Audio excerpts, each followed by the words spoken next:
Okay. So you find like from old planting methods and you think about like major agriculture, you're planting large volumes, or as a home gardener, maybe a small volume of the same item in the same area, and you're typically planting it in the same spot season after season. Yeah. Like you set up your trellis in this one area because it makes sense to grow your cucumbers. Because that's like where your sun comes Right. in at the right spot. Right, yeah.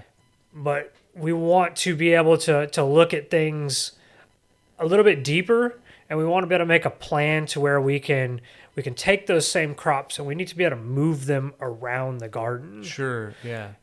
Move them into different soils. Yeah, right? different soils. Different soils, because if you have the same crop in a container and you're moving it around the garden, that's not really the same, right? Yeah, it needs to be in totally different soils. It's funny because the time of the year it is right now, we just had Thanksgiving, basically, and the first time we ever learned about crop rotation was in elementary school when we're talking about Thanksgiving and Native Americans and the Europeans and their cultural exchange. And the whole legend goes that the Europeans learned about crop rotation from the Native Americans, right? Who were perceived as being much less civilized or much less sophisticated, but they knew about, hey, we can't just plant corn here all the time. Yeah.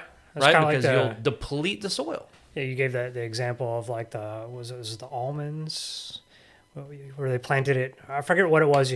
In the desert? Yeah. Almonds and pistachios are just planted straight up in the desert. Yeah. So it's wild.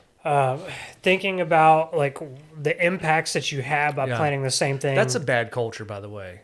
Just planting like nut trees in the desert in a state that has water issues, and it takes 17 times more water to produce those nuts. That's a bad cultural practice. That's a bad culture, man. I don't like that. Yeah. But I guess it's cool to have a $5 bag of pistachios. Anyway, rant over. Rant over. Yeah, so when you're planting the same thing in the same soil over and over again, that one particular plant might use a lot of a particular set of nutrients. Like nitrogen, right? We might be depleting the soil. So if we're planting something, a heavy nitrogen feeder over and over again, season after season, we might lead to nitrogen deficiency. And this is why in America we're seeing all these, we're seeing the soybean farmers talk about it, right? Because they have to rotate their corn crop with soybeans.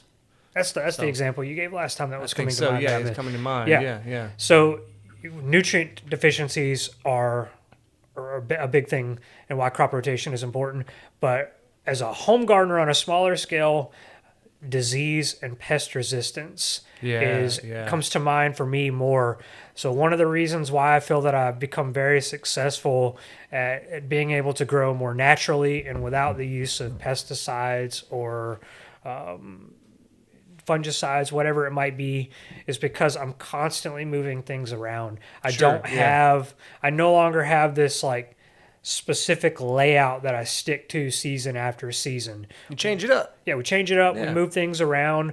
Ideally, when you're looking at crop rotation, you want to be able to move things on maybe a 3-year rotation. Okay, that makes sense. But that can be really difficult as a small gardener because some gardeners may only have one bed.